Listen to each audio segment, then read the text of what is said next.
The most devastating act of strength is not raised in anger, it's not loud, it's not violent.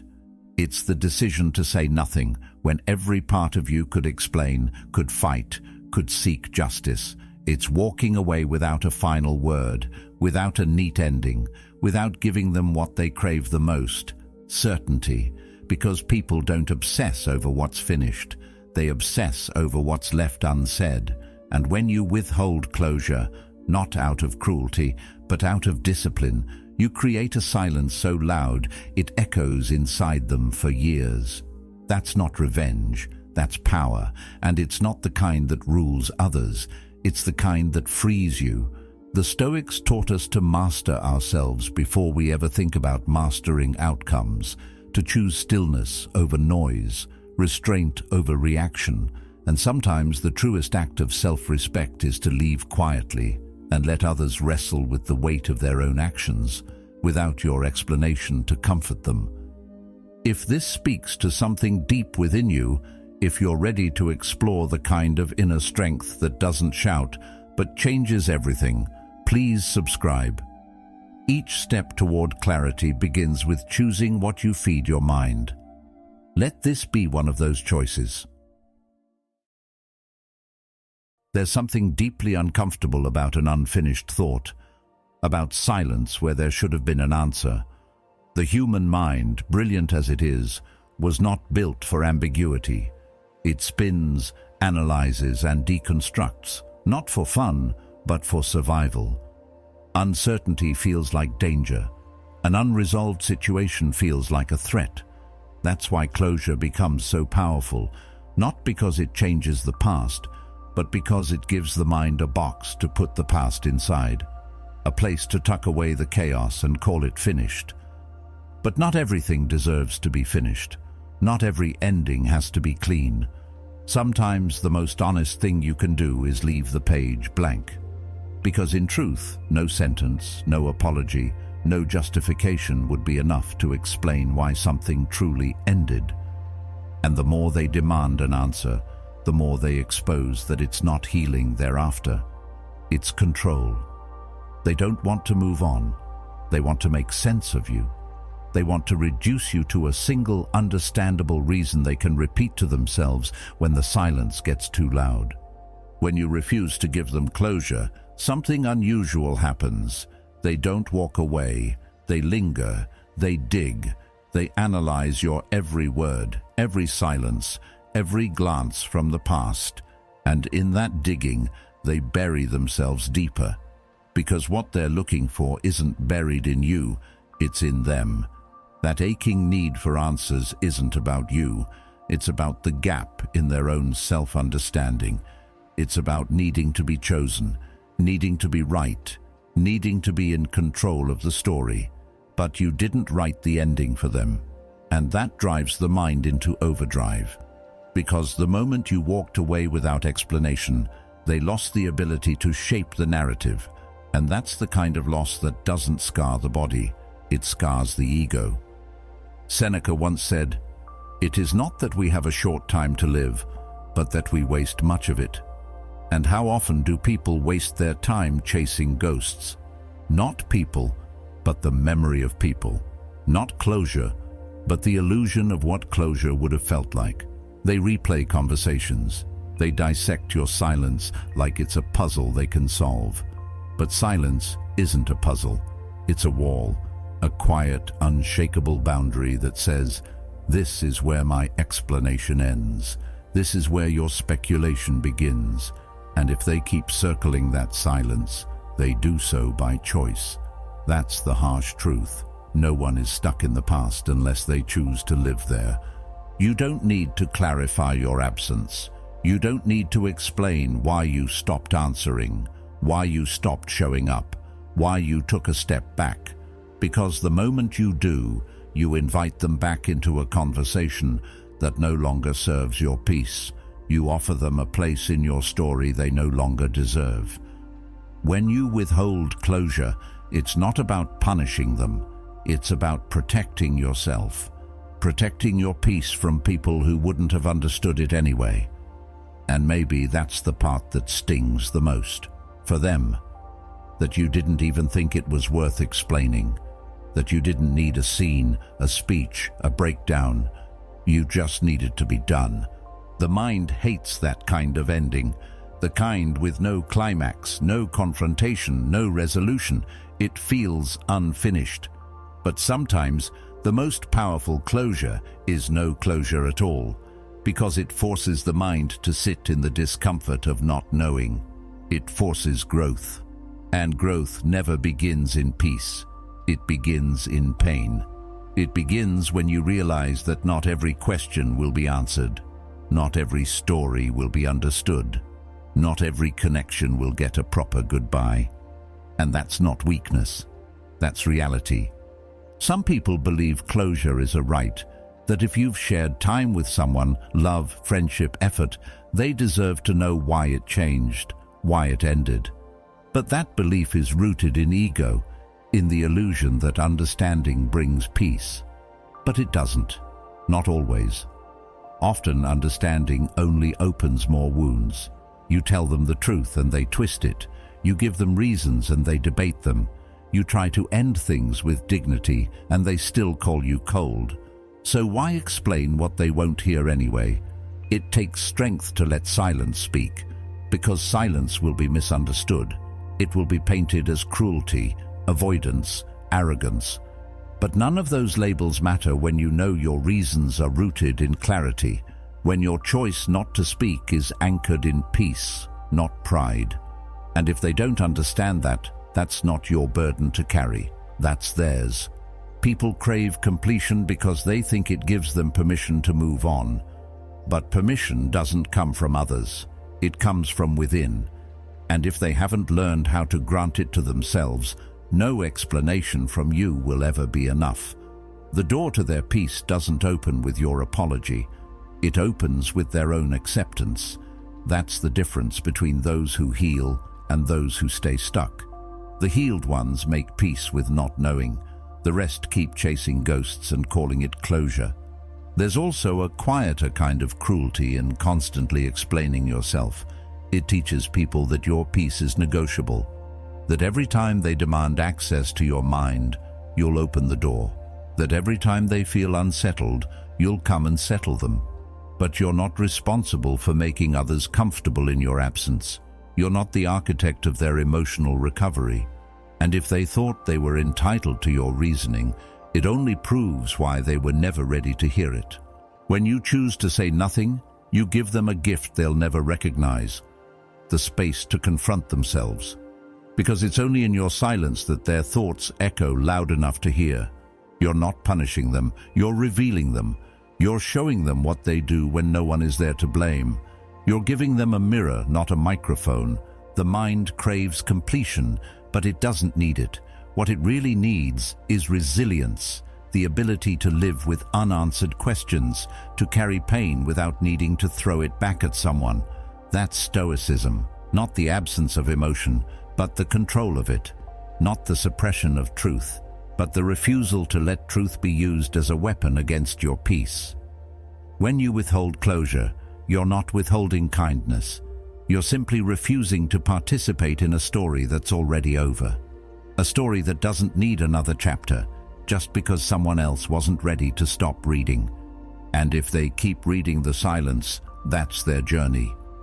You've already written your final word. They just don't know it yet. When a story is unfinished, it doesn't disappear.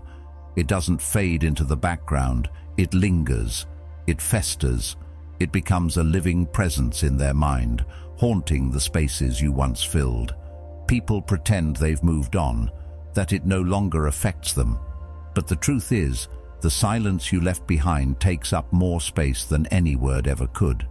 They start to replay the moments, twisting memories into new shapes, creating their own narrative just to soothe the discomfort of not knowing. And the irony is, the more they try to figure it out, the more the story wraps itself around them. They think they're letting go, but in reality, they're digging deeper into something that was never theirs to finish. This is the strange power of what you leave behind. Not the loud endings, not the grand explanations, but the space that makes them fill in the blanks themselves. When people don't have facts, they substitute them with feeling. They assign meaning to every detail you never gave them. And soon, you stop being a person and become a symbol of confusion, of rejection, of the moment they lost control of the story. They talk to themselves in your absence. They imagine what you might have said. They construct entire emotional timelines that never existed, all to satisfy the ache of incompletion. What they don't realize is that this isn't something you're doing to them. It's what their own mind is doing because you've stopped participating. You've removed your energy from their world. And that vacuum doesn't stay empty. It pulls at them. And nothing exposes the soul faster than silence. That's what an unfinished story becomes. A mirror. A reflection of their unmet expectations, their assumptions, their blind spots. They thought they understood you. They thought they knew how the story would play out. But you didn't follow the script they wrote in their head. You ended your role before they were ready, and now the rest of the play makes no sense. They stay stuck on a scene that already ended, hoping you'll come back on stage and deliver the lines they need to move forward. But that's not your responsibility.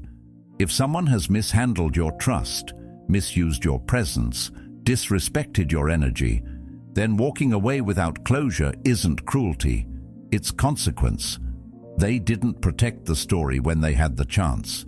They didn't treat you like a character worth writing with care, so now they don't get a proper ending. That's the price of negligence. And while they spin in circles trying to rewrite the ending themselves, you're already living the next chapter. There's something profoundly human about wanting answers. The mind craves symmetry, neat conclusions, predictable timelines. But life doesn't work that way. Real growth rarely comes wrapped in explanation. It arrives in the discomfort of not knowing. It rises from the ashes of the things we can't define. And when you become the unfinished story in someone else's life, you also become the doorway to their greatest internal challenge: acceptance. Acceptance that not everything gets solved, that not every pain gets closure, that some things must be carried, not resolved. People don't get stuck because you walked away. They get stuck because they never thought you would. And that shock, that confusion, that rupture between what they expected and what happened, that's what chains them. That's what keeps them up at night, scrolling through old messages, looking for something they missed. But what they missed wasn't in your words. It was in their perception. They thought your presence was permanent. They thought you owed them an explanation. But presence is a gift. Loyalty is a gift.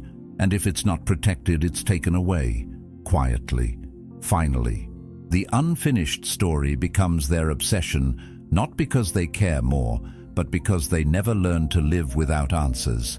They need your words to close the loop. But when you say nothing, you force them to face something deeper, their inability to let go. And that's the greatest leverage silence gives you. You're not holding power over them. You're showing them what they never mastered within themselves. And whether they resent you or revere you for it is irrelevant. The point is, your silence became their teacher, not in a gentle way, but in the way all real lessons are learned, through discomfort. They may call it ghosting. They may call it avoidance. They may say you were heartless for leaving without a final word, but they'll never say you lied. They'll never say you manipulated. They'll never say you pretended to be someone you weren't, because you didn't play games. You walked away without theatrics, without noise, without letting them rewrite your story just to make themselves feel better. And that's the part they won't forget, that you exited with dignity, that you didn't scream, you didn't justify, you simply stopped. And now they're stuck with a half-finished sentence that they'll try to complete for years. That's not vengeance, it's distance. It's the cleanest boundary there is, not spoken, but felt. It tells them everything they need to know, that your time is not a revolving door, that your presence is not guaranteed, that your silence is not weakness. It's resolve. The reason unfinished stories live so long in someone's mind is because they're still trying to turn them into something comforting. But comfort was never your job. You're not the therapist. You're not the lesson planner. You were part of their story, and you chose to end your part when they stopped treating it with value. They can rewrite it however they want, but the truth will sit under all their words. They had you, and they didn't take care of what they had. And that's why silence hurts more than explanation, because explanation can be argued with. But silence? Silence is absolute. It doesn't change with their mood. It doesn't adapt to their guilt. It doesn't need to defend itself. It just is. It's final. And that finality is what makes the story echo. You didn't leave them broken. You left them responsible for the pieces. That's the part they don't say out loud. That in your absence, they had to face the parts of themselves that your presence helped them avoid. And in doing so, you gave them a choice, to grow or to stay stuck. And whatever they choose, it has nothing to do with you anymore. You've moved on, quietly, cleanly, unapologetically. And whether they ever understand your silence isn't the point. The point is, your story with them didn't need an ending. It needed to stop exactly where it did. Because sometimes the most powerful sentence is the one that never finishes, the one they read over and over again, hoping the words will change. But they won't. Because you already said everything you needed to say by saying nothing at all. Most people don't actually want the truth. They say they do, but what they're really asking for is relief. Something to take away the sting, the confusion, the raw edge of uncertainty. They ask for closure, not to grow, but to feel comfortable again, to make sense of something that may never be logical. They crave explanation because explanation feels like control. If you can label the pain, if you can name it, wrap it in language, it becomes easier to hold. It becomes something they can file away. But the truth rarely fits that neatly into words. It doesn't arrive in clean sentences or satisfying conclusions. It arrives as silence, as an ending that doesn't come with a speech. And that silence, that discomfort, is often more honest than any answer you could have given. We've been taught to equate closure with healing, that if we just talk it out, say the right words, revisit the right moments, we'll finally feel free. But freedom doesn't come from revisiting the wound. It comes from letting it be, letting it scar, letting it remind you of what you've outgrown without needing to understand every detail of how it broke. Explanation can soften the blow, sure, but it can also rewrite the pain in a way that makes it easier to avoid the lesson. When something ends, our instinct is to seek comfort first, not wisdom. We want the pain to make sense before we've even allowed it to change us. And that's where closure becomes an illusion. It promises clarity, but often delivers a diluted version of the truth. When you explain why you left, why you pulled back, why something changed, you risk offering a version of yourself that no longer exists, just so they can sleep better. But the version of you that walked away was already beyond the need to be understood. That version didn't need to justify its absence, it simply needed peace. And peace rarely asks for permission, it doesn't wait for applause or approval, it just leaves, quietly, firmly. And that's where your strength lies, not in how well you explain, but in how gracefully you let go without forcing the other person to feel okay about it. Marcus Aurelius once said, "Accept whatever comes to you woven in the pattern of your destiny." And sometimes silence is part of that pattern, not because you chose it out of spite, but because explanation would have undone the very peace you worked so hard to earn. Silence becomes sacred when words would only be used to reshape the narrative in someone else's favor. When they want to hear your side, it's often not because they care, It's because they want to frame the story in a way that leaves them comfortable with themselves, with what happened, with who you became. But comfort is not your responsibility, especially when it comes at the cost of your clarity. There's something dangerous about giving people just enough of your truth for them to misinterpret it. They'll twist it, stretch it, replay it, and assign it meaning that fits their emotional needs, not yours. And then suddenly, your truth is no longer yours. It becomes a performance, a version of events designed to soothe their guilt or justify their part. But you didn't live that story to be understood. You lived it to grow. And not everyone is meant to understand what helped you evolve. Some lessons are personal, private, sacred. They don't require an audience or a closing statement. When people ask for closure, what they often mean is, "Tell me something that helps me avoid sitting in this discomfort." They're not asking for the truth. They're asking for a version of it they can manage emotionally. But the truth is rarely manageable when it's real. It doesn't tie up neatly. It doesn't care about emotional symmetry. It shows you things you didn't want to see about yourself, about others, about the fragility of connection. And when you try to turn that into a speech, into something digestible, you rob it of its depth. You strip it of the very thing that made it transformative. Pain was never meant to be explained away. It was meant to be endured so that it could shape you. And that's the thing about silence. It forces people to endure. It doesn't offer an escape route. It doesn't say, "Here's what went wrong." It says, "Sit with what you did. Sit with what you missed. Sit with what you'll never fully know." That sitting is uncomfortable, sometimes agonizing, but it's also honest. More honest than any line you could have fed them to soften the blow. And maybe in that discomfort, they'll finally begin to look inward, not outward. You don't owe anyone a final conversation just because they're uncomfortable with how things ended. If the relationship, friendship, or bond was truly valuable, they would have paid attention when it mattered, when you were still there, not after you became quiet, not after your energy shifted, not after you emotionally checked out. People notice absence far louder than they ever notice presence. But noticing too late doesn't grant them the right to demand closure, especially when they ignored the signs long before the silence arrived. Sometimes the most loving thing you can do for yourself is to stop explaining, to stop negotiating your peace in the language of those who didn't protect it.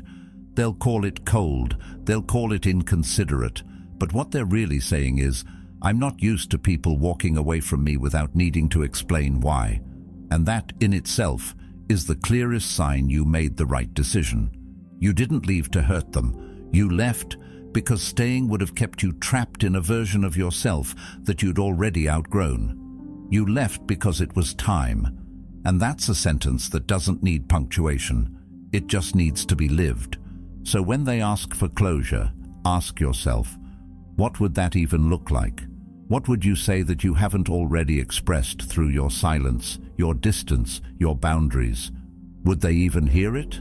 Or would they only twist it to fit the narrative they need to believe? That you were the problem, that you overreacted, that you gave up too soon. Closure doesn't change that. It just gives them more material to shape a story where they're still the center. There is power in not explaining. There is power in not softening the truth for someone who never softened the experience for you. When you give no final word, you leave the story exactly where it hurt. Not to prolong their suffering, but to honor your own. Because sometimes the only way to respect your journey is to let it end without offering a map for those who never walked beside you with presence. The pain isn't yours to resolve anymore. It's theirs to understand, if they ever choose to. And maybe they never will. Maybe they'll carry your silence as a grudge, a wound, a mystery.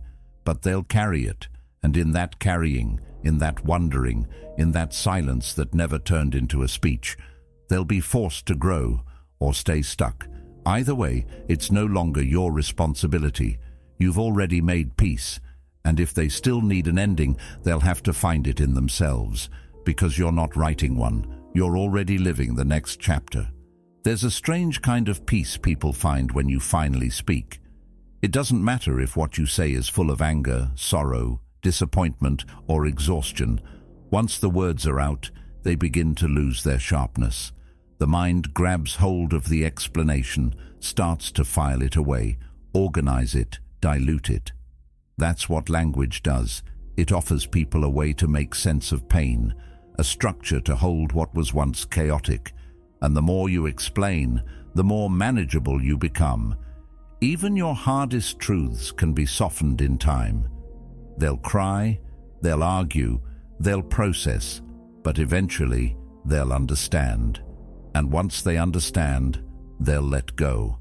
That's what words do. They release people. They set them free from the not knowing. But silence? Silence does something else entirely. Silence is not passive. It's not empty. It's charged. When you withhold words, when you choose not to answer, not to explain, not to narrate your pain, you leave behind a space that can't be easily filled.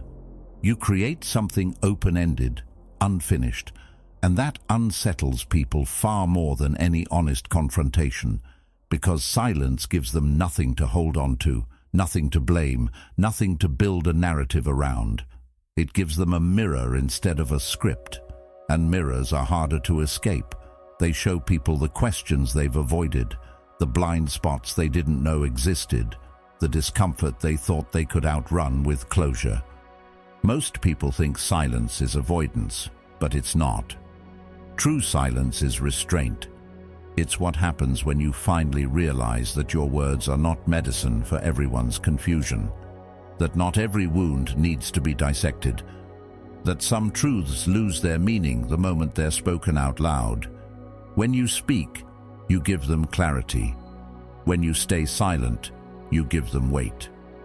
And that weight settles differently. It settles in the mind, in the quiet moments, in the spaces between distractions.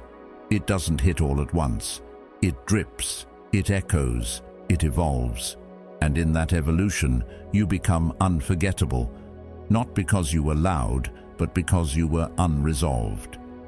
Carl Jung once said, "The most terrifying thing is to accept oneself completely." But that kind of self-acceptance often doesn't begin until someone is forced to sit in the silence you left behind. That's the thing about reflection. It doesn't begin when you answer someone's questions. It begins when you stop answering at all. When they stop hearing your voice, they start hearing their own. And that's often what they fear the most. Not the loss of your presence, but the confrontation with their own thoughts in your absence. Silence makes them face themselves. Your words could have distracted them, could have pointed fingers, could have softened the blow. But silence turns the spotlight inward. And maybe that's why some people beg for closure. Not because they want to know your truth, but because they want to avoid their own. Your voice would give them something external to focus on, something to analyze, something to blame. But your silence gives them nothing. Just the sound of their own choices playing back without interruption. That's not cruelty, that's consequence. That's what happens when you decide that your peace no longer requires performance. You can speak and be completely misunderstood.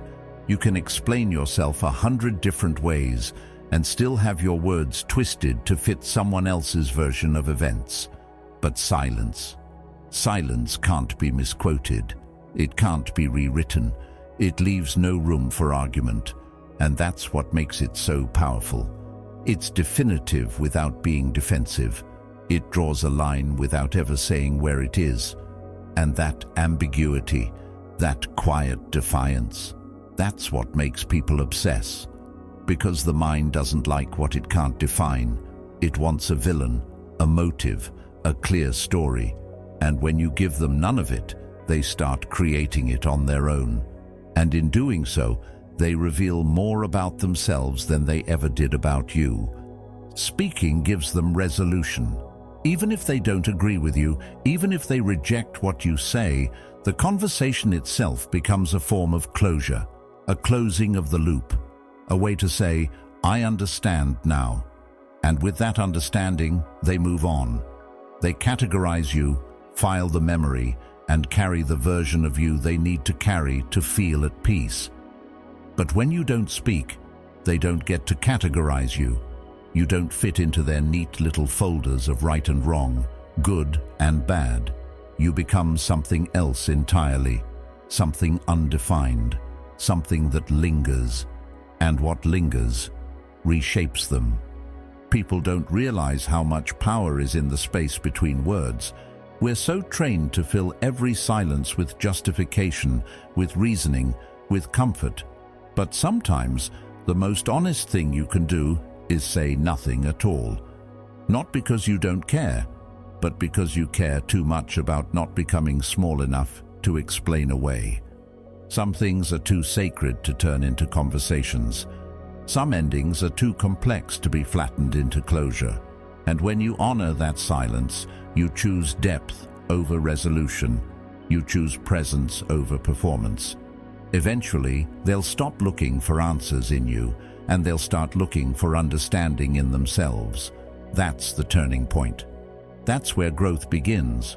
When they realize your silence wasn't a punishment, it was an invitation to step into maturity, to ask harder questions, to listen more deeply, not to your voice, but to the part of themselves they've avoided.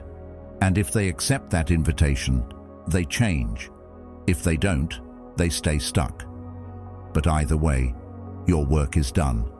You didn't give them answers. You gave them space. You don't have to explain your distance. The people who truly valued your presence would have noticed the shift long before you went quiet. They would have asked what was wrong when it still mattered. They would have listened before you had to disappear. If they only seek understanding now, it's not because they miss you. It's because they miss the version of themselves they felt when they were near you. And that's not a reason to come back. That's not a reason to speak. They will tell themselves stories. They will guess. They will project. And those stories will keep you alive in their thoughts far longer than your words ever could. That's what silence does. It stays. Not because you wanted it to, but because they never learned how to live with questions. And in that struggle to find answers where there are none, they slowly become someone different. Sometimes stronger, sometimes bitter, sometimes wiser, but always changed. The urge to speak is strong, especially when you know you could make them understand. But ask yourself, at what cost? Do you want them to understand you, or do you want them to learn? Because the two aren't always the same. Understanding satisfies their curiosity. Silence fuels their transformation. One is about their comfort. The other is about their growth. And sometimes, the most compassionate thing you can do is let someone grow in the silence you leave behind. When you speak, you release them. You give them closure. You untie the knot. But when you stay silent, you become the knot. You become the question they carry, the memory they revisit, the lesson they don't yet have the words for. And in a world addicted to resolution, that might just be the most powerful thing you ever give someone. Not the answer, but the absence. Not the map, but the mystery. Because what they do with that space will tell you everything you ever needed to know. And by then, you won't need to speak at all. There's a quiet kind of wound that lingers long after everything seems fine on the surface. You don't see it. You can't trace its edges. You just feel it. And because it has no clear beginning, no clear reason, and no clean end, it becomes nearly impossible to move past. It follows you into new conversations, into new relationships, into the silence between thoughts. It's the kind of pain that doesn't announce itself with sharpness or drama. It just lingers in the background like static. That's what happens when something ends without closure. It doesn't become a memory. It becomes a question. and questions that don't get answered tend to echo. We heal faster when we understand what hurt us, when we can point to the cause, analyze it, assign it a name. Anger, betrayal, abandonment. These words give the wound definition. And once something has definition, it becomes something we can manage. But when you leave without an explanation, without a reason, without that final piece of clarity, it creates something else entirely. A wound that doesn't bleed, but also never scabs over. A kind of psychic bruise that keeps getting pressed every time something similar happens. It turns into an ache that outlasts logic, because it's no longer about what happened, it's about what was never understood. People don't realize how much they rely on names to process their pain. A breakup is easier to mourn when it's labeled toxic. A betrayal is easier to accept when we call it dishonesty. But what happens when the person who walked away didn't curse you, didn't hurt you in a way that fits inside a word, didn't even tell you why? That's when you're left with the wound without a name. And that's what makes it dangerous. You can't fight what you can't describe. You can't confront a ghost. So instead of healing, you loop, you overthink, you question your worth. Not because they did something horrific, but because they did something quiet, left you wondering. Carl Jung once warned, people will do anything, no matter how absurd, to avoid facing their own soul. And maybe that's why the silence of someone who never gave you closure hurts so deeply. It's not just about them, it's about you. It forces you to examine parts of yourself you weren't ready to meet. Your attachment to being chosen, your fear of not being good enough, your tendency to search for external validation just to prove to yourself that you're worthy. When someone leaves without telling you why, they don't just exit your life. They open a door to your inner world, a door you've probably kept shut for a long time, and walking through that door takes courage. Most people turn back. They blame the silence. They hate the person who left, because it's easier than admitting that something inside them still needs answers they were never meant to receive. You can sit across from someone who hurt you and listen to every reason they give and still feel empty, still feel unseen, still walk away with more questions than answers. That's the illusion of naming the wound. Even when you know what caused it, it doesn't always make the pain go away. It just makes it easier to package. But when you don't get that package, when all you're left with is fragments, silence, and the echoes of something that used to feel whole, that's when the healing takes longer. Not because you're weaker, but because you're carrying something that doesn't have a container, something shapeless. That's what silence does. It strips the event of context. And without context, the pain becomes boundless. That's why people obsess. That's why they can't let go. Because if they don't understand why it ended, they convince themselves it's because they weren't enough, that something was broken in them, that maybe if they had said something different, done something different, been more of this or less of that, things would have turned out better. It becomes personal, even when it wasn't. And that's the part that lingers, not the person, but the shame. Without closure, they rewrite the story in 1,000 different ways. One day they blame you, the next day they blame themselves, and in that back and forth they stay stuck because they're trying to name something that was never fully revealed. They're trying to pin down something that was never given shape, and so they chase it. Through conversations, through memories, through hypothetical scenarios that play out in their head at 2 a.m. What they don't realize is that they're not chasing the person. They're chasing the outline of an answer, a shape that never formed. That's why silence is powerful. Not because it hurts more, but because it requires more strength, more reflection, more maturity. Anyone can rage. Anyone can demand answers. But very few people are willing to sit with what they don't understand. Fewer still are willing to heal without a full explanation. That's what makes closure feel like a privilege. It's not just a moment of understanding, it's a shortcut, and not everyone gets one. Some of the deepest transformations come from the wounds we couldn't name, because those are the ones that force us to look deeper, to ask better questions, to let go of needing everything to make sense. They teach us how to walk with pain that doesn't have a clear source, how to hold space for uncertainty, and eventually, how to find peace in ambiguity. That's the part no one tells you, that the wound doesn't have to go away for you to be okay. You just have to stop needing it to explain itself. It's tempting to give someone closure just to relieve them, just to ease the tension. But you have to ask yourself, at what cost? If naming the wound means shrinking the truth or offering a version of events that simplifies the complexity of your experience, then maybe silence is kinder. Maybe silence is more respectful. Not to them, but to yourself. Because your peace shouldn't come at the price of distorting your reality for someone else's comfort. They'll try to name it anyway. People will always try to define what they don't understand. They'll label you distant, cold, avoidant. They'll say you were afraid to talk, that you didn't care enough to explain. But none of those names will fit, because the truth is, what you withheld wasn't love. It wasn't kindness. It wasn't truth. It was the closure they thought they deserved, but never earned. And what they felt wasn't abandonment. It was consequence, the result of not being present enough to deserve your final words. Eventually, they might stop trying to name the wound altogether. Not because they found the answer, but because they found themselves.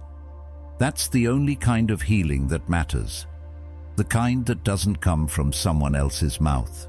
The kind that isn't wrapped in explanation or softened by apology. But the kind that rises from the silence, from the ache, from the space left behind. The kind that doesn't require a title to be real, and when they look back on it, maybe years later, they might not remember what you said, because you didn't say anything, but they'll remember what you didn't say. They'll remember the absence, the unanswered questions, the space you left behind that they had to grow into. That wound, the one they couldn't name, might be the one that changed them the most, not because it hurt the deepest, but because it asked the most of them.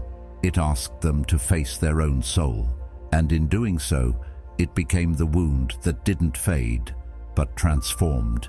There's a point where words stop helping and start becoming noise.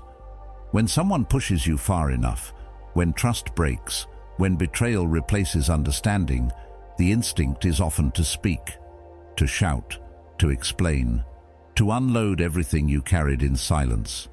But what if silence wasn't avoidance? What if it was power?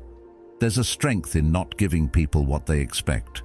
Not because you're trying to hurt them, but because you finally understand that not every pain needs to be voiced to be real. Not every wrong deserves your reaction. Silence, in the Stoic tradition, is not a lack of feeling. It's the presence of discipline, the willingness to hold back even when every part of you wants to be heard.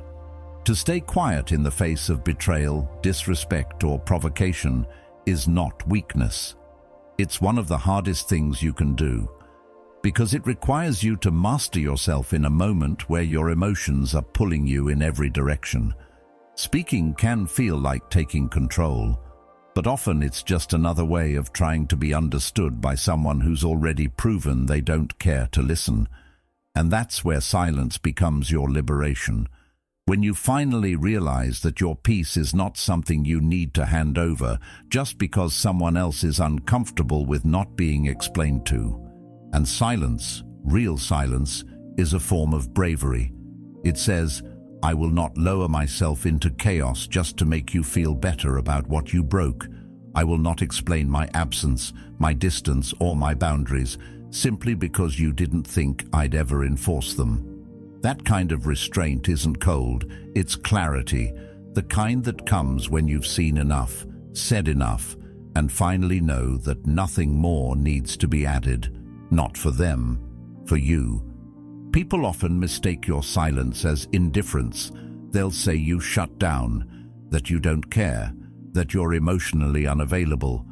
But what they fail to understand is that silence can be the loudest answer of all, not the kind that begs to be understood, but the kind that says with absolute finality that you're done participating in the noise. Because you've come to understand something vital. Your peace is not a negotiation. It's not something you place on the table every time someone demands access to your energy. It's yours, and protecting it doesn't make you cruel, it makes you wise. Discipline isn't about denying emotion, it's about channeling it with purpose. And silence, when chosen intentionally, is a form of emotional discipline. You've seen what happens when people overshare, when they bleed out their truth to someone who isn't ready to hold it. It doesn't heal anything, it just leaves you empty, vulnerable, often misunderstood. That's why silence is sacred. It's not hiding, it's honoring. Honoring your truth by not offering it to places that didn't respect it when they had the chance. There's something incredibly powerful about saying nothing and letting your absence speak, about refusing to turn your pain into a performance, about stepping back without dragging anyone into a final, dramatic scene. The world is noisy. People are always talking, always defending, always justifying, but very few people have the courage to be still, to say, "You'll figure it out on your own," and then let them. Without follow-up, without correction, without trying to shape the narrative in your favor. That's strength. That's ownership of self. Control isn't about managing what others do. It's about mastering how you respond. And in some cases, the strongest response is no response. Not because you're running from conflict, but because the moment no longer deserves your presence. Because the chapter has closed, and you don't need to underline the final sentence for it to matter. The lesson has already been written, and if they missed it, no amount of explanation will help them find it. Carl Jung once said, "Knowing your own darkness is the best method for dealing with the darkness of other people." And that's exactly why silence is discipline. You're not suppressing what you feel. You're just not weaponizing it. You're not turning your pain into ammunition. You're holding it, sitting with it, letting it sharpen your awareness instead of your words. That kind of internal work doesn't need an audience. It doesn't need validation. It just needs space. And sometimes silence is the only way to create that space. You do not owe every wound your explanation. You don't need to bleed in front of the person who cut you just so they understand the damage they caused. You're not responsible for educating someone who never took the time to understand your value when you were right in front of them. Letting them feel the consequence of your absence is not cruelty. It's clarity. It's the moment you decide that your energy is no longer available for repair because it's already been redirected toward your own healing. Not every ending needs a speech. Not every goodbye needs to be verbalized. Sometimes leaving quietly is the most honest thing you can do, because it shows you've finally stopped trying to make things right for everyone else. You're not leaving to make a point. You're leaving because staying would be a betrayal of yourself. And the moment you realize that, your silence transforms from something passive into something sacred. A line drawn not in anger, but in wisdom. You owe your peace to no one. Not the person who hurt you, not the people who want you to soften the truth, not even your past self who still longs to be understood. You don't owe your energy to anyone who didn't honor it when it was freely given. And when you choose silence, you're not shutting people out. You're choosing to be with yourself, with your thoughts, with your integrity, with the version of you that finally understands that peace is not the absence of conflict. It's the absence of needing to explain who you are just to be left alone. There's dignity in restraint, a quiet power in not reacting. It's not a void, it's a statement, one that says, I am no longer available for chaos disguised as conversation, and that's not bitterness, that's self-respect. People who misunderstand your silence were never listening to begin with. Let them talk. Let them speculate. Let them build their version of the story. Meanwhile, you protect what matters, not your reputation, but your inner world. Because when you master the discipline of silence, you begin to hear yourself more clearly than you ever heard anyone else. And that's where your real power lives, quiet, steady, unshaken, just like you. What cuts the deepest isn't always the departure, it's the silence that follows. It's not knowing why someone left, why something changed, why the closeness vanished without explanation. That gap between what you thought you knew and what actually happened becomes a space filled with doubt, with questions that grow louder in the quiet. And that's why people chase closure so desperately. It's not always about understanding. Often it's about escaping the ache of uncertainty, that heavy confusion that clings to everything after. They think if they can just get a reason, the pain will shrink. If they can hear a sentence that explains it all, the restlessness will go away. But pain doesn't vanish with answers. It transforms, and not always in the way people expect. When you offer an explanation, you often give them an escape. You rescue them from having to sit with what they've avoided. The discomfort of not knowing, the discomfort of reflection. But confusion, if you let it sit long enough, becomes a mirror. It forces people to look at things they never wanted to face, how they showed up, what they ignored, how they contributed, what they didn't ask when they had the chance. That's what they're really trying to run from, not your absence, but their own reflection in it. Carl Jung once said, "There is no coming to consciousness without pain," and that's the truth most people don't want to hear. Awareness isn't born from comfort, it's born from discomfort, deep, unrelenting discomfort. The kind that keeps you awake not because of what was said, but because of what wasn't. And that's what silence becomes, not a punishment, not cruelty, but a threshold, a moment that divides who they were before they lost you from who they'll have to become to understand why. The urge to know why is human. It gives people a sense of control. It helps them feel like the ending was logical, explainable, manageable. But life rarely offers that kind of neatness. Some things fall apart not because of one clear reason, but because of 100 quiet ones. Things left unsaid, ignored, dismissed. And sometimes no answer would satisfy the ache they're feeling, because what they want isn't truth, it's relief. Relief from the guilt, the confusion, the realization that maybe, just maybe, they played a role in what broke. And if you give them that relief, you take away the very pressure that could have forced them to evolve. You remove the weight that could have shaped them. It's not about holding power over them. It's about trusting that their growth is more important than their comfort, that awakening them matters more than soothing them, and that sometimes the greatest act of love, for them and for yourself, is to let them wrestle with the silence you left behind. People say they want honesty, but often they just want reassurance. They want you to tell them that it wasn't their fault, that you were just going through something, that it had nothing to do with what they did or didn't do. But that kind of honesty isn't honesty at all. It's performance, a carefully constructed exit to protect their self-image. And the moment you participate in that, you deny them the chance to confront the truth on their own. You give them peace, but at the cost of growth. There's a quiet power in not explaining, not because you want them to suffer, but because you respect the process too much to interfere. You understand that real insight doesn't come from someone handing you answers.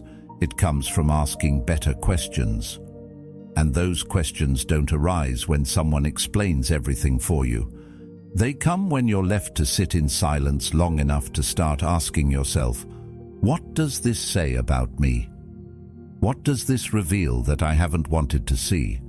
When you walk away without giving reasons, you invite them into a deeper confrontation, not with you, but with themselves. And while they may resent you for it in the beginning, what they find in that process may eventually become the very foundation of their growth. You don't have to be there to witness it. In fact, your absence is often what makes it possible, because as long as you're still explaining, they're still looking to you to make sense of themselves. But that journey was never yours to complete. This is where the misunderstanding often happens. People assume that silence means indifference, that not giving closure means you don't care. But sometimes, silence is the most caring thing you can do, because it honors the truth that you can't carry their emotional development for them. You can't lead someone into awareness by hand. All you can do is give them the space to find their own way through the confusion, and that means resisting the urge to make everything make sense. We live in a culture obsessed with clarity, with final words, with "I need to know." But knowing isn't always healing. Sometimes it's a distraction, a way to delay the real work. Because clarity without accountability just becomes another excuse. Oh, that's why they left. Now I can stop thinking about it. But the point isn't to stop thinking. It's to start thinking deeper, to stop blaming and start examining. And silence is the one space where that shift can begin. When someone loses you without explanation, they're forced to trace the steps backward. Not just your steps, but theirs. They look at the conversations, the tension, the things that felt off, but were ignored. And that's where the real questions come alive. Not why did they leave, but why didn't I notice they were already halfway gone? Not why didn't they say more, but why didn't I ask while they were still here? And those questions, painful as they are, open the door to change. There's no need to be cruel, no need to disappear as a game, but there is a need to protect your energy from being wasted in places that aren't ready to grow. Explaining yourself to someone who only hears what protects their ego is a kind of spiritual self-abandonment. You give your energy to a wall and call it closure. But closure that only serves their comfort isn't closure. It's avoidance wrapped in politeness. There is something deeply human about wanting to be understood, about wanting the last conversation to end with a sense of mutual clarity. But not everyone can meet you there. Not everyone wants to see clearly. Some people only want you to say what keeps their story intact. And when you realize that, you also realize that silence isn't abandonment. It's the moment you step back and let life become their teacher. It's the trust you place in their ability to eventually face the lesson without your narration. You don't need to be the one who wakes them up. You just need to stop being the one who protects them from waking up. Your absence, your silence, your refusal to explain is not a wall. It's a mirror, and mirrors don't change people. They just show people what's already there. Whether they run from it or grow from it is their journey, but you gave them the opportunity, and that's more than enough. Sometimes, the most profound thing you can do is leave the door open and walk away without saying why. Not because you're careless, but because you finally care enough about yourself to stop begging to be understood. And you care enough about them to let their confusion become their turning point. Not everyone will thank you, but the ones who do, years later after the storm, will tell you that the silence did what no speech ever could. It woke them up, and in doing so, it changed everything. Obsession rarely comes from love. It comes from uncertainty, from questions that never got answered, from conversations that ended mid-sentence and moments that were never fully understood. People don't keep thinking about you because they care more than they should. They keep thinking about you because their minds never closed the loop. Something was left unfinished, and the human mind, by nature, cannot tolerate loose ends. It spins, it replays, it analyzes, not to find peace, but to solve what feels unsolvable. The absence of closure isn't just silence, it becomes a riddle, and the longer it remains unanswered, the more they become consumed by it. Not because you're the center of their heart, but because you're the center of their confusion. That's the difference most people don't see. Obsession doesn't need your presence. It feeds off your absence. It thrives in that space where logic ends and imagination begins. When people don't know what happened, when they don't know why you walked away, why you never came back, why you left things hanging, they fill in the blanks themselves. They create stories, scenarios, conversations you never had. They interpret silences that were never meant to mean anything, and over time, those stories become louder than the truth ever was, because the truth is gone, and imagination is all they have left.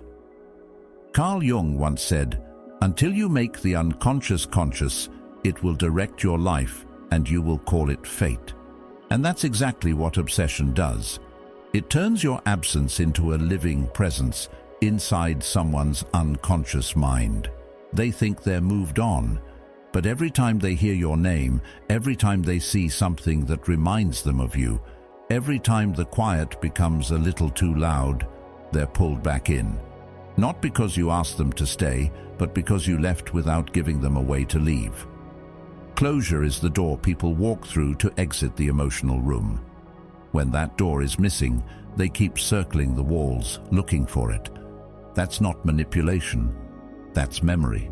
And memory, especially when unresolved, becomes a prison, not a scar. Scars fade, but a thread, one that's tangled and frayed and impossible to cut because it's woven into everything, into how they love, into what they fear, into how they trust again, and every time they try to untangle it, to make sense of it, they pull tighter, they tighten the knot. Because they're trying to force clarity where there was only silence. They want your absence to say something it was never meant to say. There's something haunting about someone who never gave you an ending. You can't hate them fully, you can't love them fully, you can't forget them fully. They exist in a strange middle space in your mind, suspended between what was and what could have been. And that space becomes sacred. Not because it holds truth, but because it holds possibility. That's the most addictive part of confusion. It lets people imagine their own version of you. The version they needed. The version they wanted. The version they thought you were becoming before you disappeared. And the more time passes, the more that version of you evolves, not based on reality, but based on their emotional need to complete the narrative. They'll say, "I just want to understand." But what they really want is for the story to make sense in a way that doesn't hurt. And if you won't give them that, they'll build it themselves. And that building becomes obsession. It becomes the thing they think about when they're alone, the thing they bring into new relationships, the thing they compare everything to. But you're not really there. It's not you they're clinging to. It's the unanswered question, the emotional cliffhanger, the door that never closed. And as long as that door stays open in their mind, they never leave the room. They might move cities, they might fall in love again, they might laugh, succeed, even forget you for days at a time. But every once in a while, something pulls them back. A song, a phrase, a familiar look in someone's eyes, and suddenly they're there again, back in that emotional loop, wondering, remembering, trying to solve a question that no longer belongs to them. You don't have to be cruel to create this effect. You don't have to ghost them maliciously or disappear without compassion. Sometimes, even when you say everything you can, people still walk away with questions because they weren't ready to hear your truth, or they weren't paying attention when you were showing them everything without words. Obsession isn't always about what you did. It's often about what they missed, what they overlooked, what they failed to grasp until it was already gone.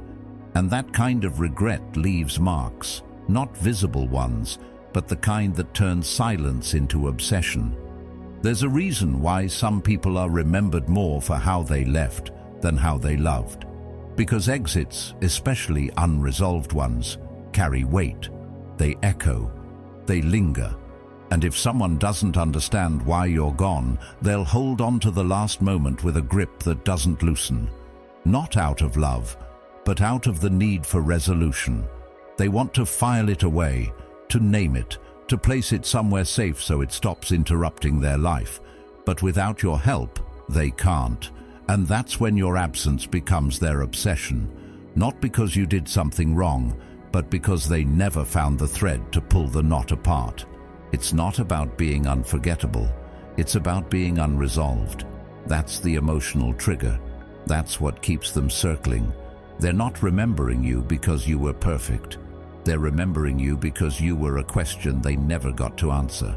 And some people live their whole lives haunted by one question, not because it's profound, but because it's personal. It speaks to the part of them that still doesn't feel enough. That still wonders what they did wrong. That still believes if they could just go back and say the right thing, everything would be different. But you know better now. You know that your silence isn't a game. It's a reflection of the boundary you finally honored, of the truth you no longer need to explain. You know that letting someone sit in the discomfort of confusion is not manipulation. It's the honest result of a story that didn't need more words. And if they keep chasing the thread, trying to untangle what you left behind, that's their journey. You've already let go, and that's the difference. Obsession is a prison made of questions. And questions, when left unanswered, become bars. But you didn't build the prison.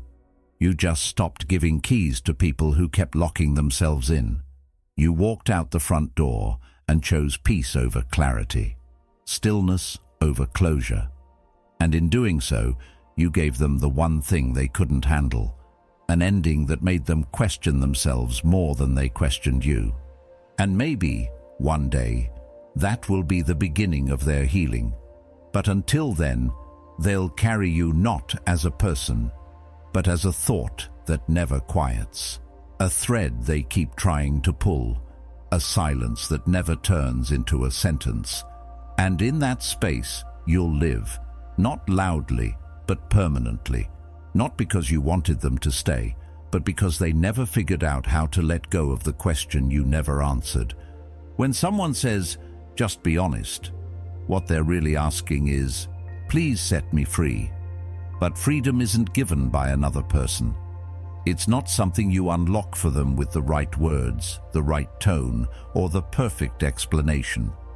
True freedom is earned, and not through closure, but through acceptance. Yet most people don't realize this. They're convinced that if you just tell them why, if you just give them one more conversation, one last reason, they'll finally be able to move on.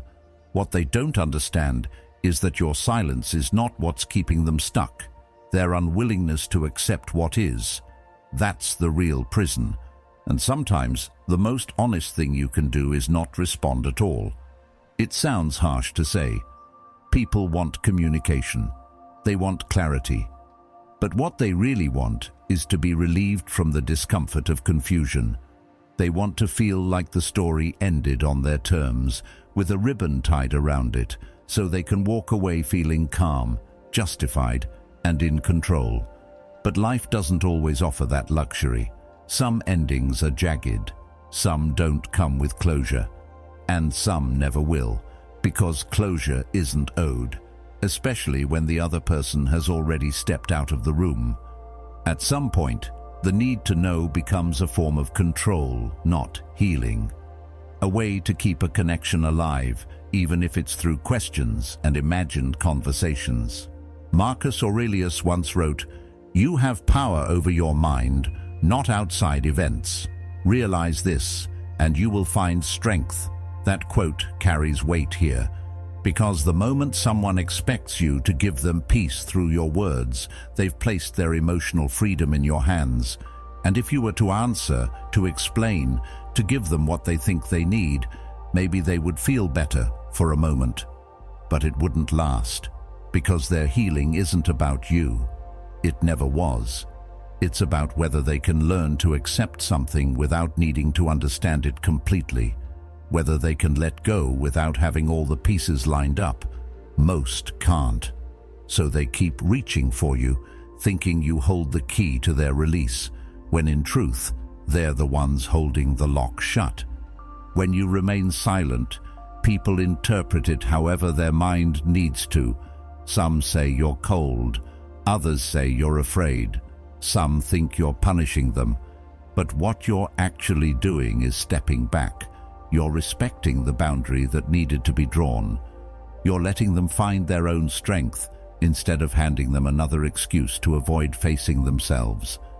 That's the part they rarely acknowledge, that their obsession with closure isn't about what you did. It's about what they haven't accepted. And if you were to speak, if you were to offer that last explanation, you would only delay the one thing that truly matters, their own growth. People often confuse the silence of another with emotional captivity, as if your absence is something you're using to control them. But silence isn't a weapon unless they make it one. It's not your responsibility to manage how someone interprets your decision not to engage. You didn't promise to be their healer. You didn't agree to be their final therapist. And if they can't move on without you spelling things out, maybe that says more about their dependence than your decision. Sometimes we want to answer out of guilt. We see their pain, their confusion, their desperate attempts to make sense of it all, and we feel bad for being the reason. But feeling responsible for someone else's emotional clarity is a trap. It drags you back into dynamics you already had the courage to walk away from. And it never works. The more you explain, the more they ask. The more you give, the more they need. It never ends. Because they're not looking for truth. They're looking for control over a story that has already ended. But the only way to truly end it is to stop feeding it. There's a quiet kind of wisdom in letting someone wrestle with the silence, in choosing not to edit yourself into their version of closure. You become something they have to sit with, not a voice in their inbox, but an echo in their mind. An unresolved page they can no longer rewrite with your input. And in that space, they're left with only one option: to look inward, to ask themselves why they need so badly to hear from someone who is already gone, why they believe someone else's words can do for them what their own acceptance cannot. Sometimes people don't want closure. They want to feel like they mattered, like their presence impacted you, like they were important enough to deserve a final explanation, and maybe they were. But being important doesn't always mean being entitled. You can deeply value someone and still walk away without saying everything, because sometimes saying everything means saying too much, offering parts of yourself that were never seen, never appreciated, and wouldn't be understood even if you screamed them. Silence isn't cruelty. It's clarity wrapped in self-protection. It's the decision to stop handing your peace to people who might drop it again. When someone asks for honesty, remember, they might not want the truth. They might want a version of it that makes them feel better, a version that flatters them. That makes them the wounded one, the victim, the person left behind by someone too emotionally distant to communicate. But if your silence is rooted in truth, then you've already been honest. You've said what needed to be said, even if it was with your absence. That doesn't make you heartless. That makes you disciplined. Seneca once said, "He who is brave is free," and freedom, in this sense, is the bravery to walk away without tying up every loose end. To accept that not every thread has to be sewn, that not every story needs a moral. Some just end, abruptly, quietly, and the people left behind are the ones who have to make peace with the silence, not because you didn't care, but because you cared enough about your own sanity to stop explaining what was never truly heard in the first place. The need for closure is a very human one, But it's also a trap when misunderstood. It keeps people cycling back to moments that already ended, to people who already left, to feelings that are no longer reciprocated. And the longer they stay there, the further they drift from the truth, that their freedom isn't in your mouth, it's in their hands. It always was. You can love someone deeply and still recognize that silence is the only thing left to give, because anything else would become fuel for more questions, more expectations, more attachments. And sometimes, loving someone means letting them figure it out without you, letting them sit in the discomfort of their own thoughts, not because you don't care, but because you do. Enough to stop playing a role in a story that needs to end. Eventually, they might stop asking, not because they got what they wanted, but because they realized they were never going to. And in that realization, something important happens. The questions quiet. The obsession fades. The need to be freed by you transforms into a decision to free themselves. And that moment is real closure. The kind that sticks. The kind that doesn't come from your voice but from their own. Until then, let them say what they need to say. Let them misinterpret the silence. Let them craft their stories. You're not responsible for how they cope. You're only responsible for how you heal. And healing sometimes means resisting the urge to explain what's already done. To let go not just in action, but in energy, in thought, in presence. They want closure to free themselves from you. But they don't realize that true freedom was never yours to give. And you don't owe it to them, not in words, not in conversations, not in carefully wrapped explanations. Sometimes the most honest answer is no answer at all. And that isn't the absence of love, it's the beginning of self-respect. There's a kind of silence that echoes longer than any shouted goodbye. Not because it's loud, but because it leaves space. Space for the mind to wander, to create, to imagine what it can't confirm. When you walk away without finishing the story, you don't erase your presence. You multiply it. You give them fragments, not closure. And those fragments turn into questions. Those questions turn into memories. And those memories? They turn into stories they tell themselves late at night, trying to piece together something that no longer belongs to them. But that's the thing about an unfinished story. It doesn't die. It loops, quietly, endlessly. And every version they invent will feel incomplete, because deep down, they'll always know they weren't meant to write the ending. Letting someone rewrite you is not a loss, it's a mirror. It reflects their own needs, their projections, their inability to sit with what actually happened. And they will write. They'll write entire narratives around your silence. They'll tell themselves who you were, why you disappeared, what it meant, what it didn't mean. And with every version, they'll drift further from the truth and deeper into the echo of you. That's not something you control. And it's not something you're responsible for either. Because once you're gone, truly gone, the story belongs to them. But the story they write will never touch the weight of the truth you held and refused to hand over. That refusal, that's what stays with them. There's something unsettling about not knowing how something truly ended, about losing someone without hearing their final thoughts. People think closure is about healing, but often it's about comfort. They want the reassurance that what happened was explainable, containable, forgivable. But when you don't finish the story, they're left to wonder. And wondering is far more enduring than knowing. The mind clings to ambiguity. It fixates on the unanswered. That's how people become haunted, not by trauma, but by possibilities, not by pain, but by questions.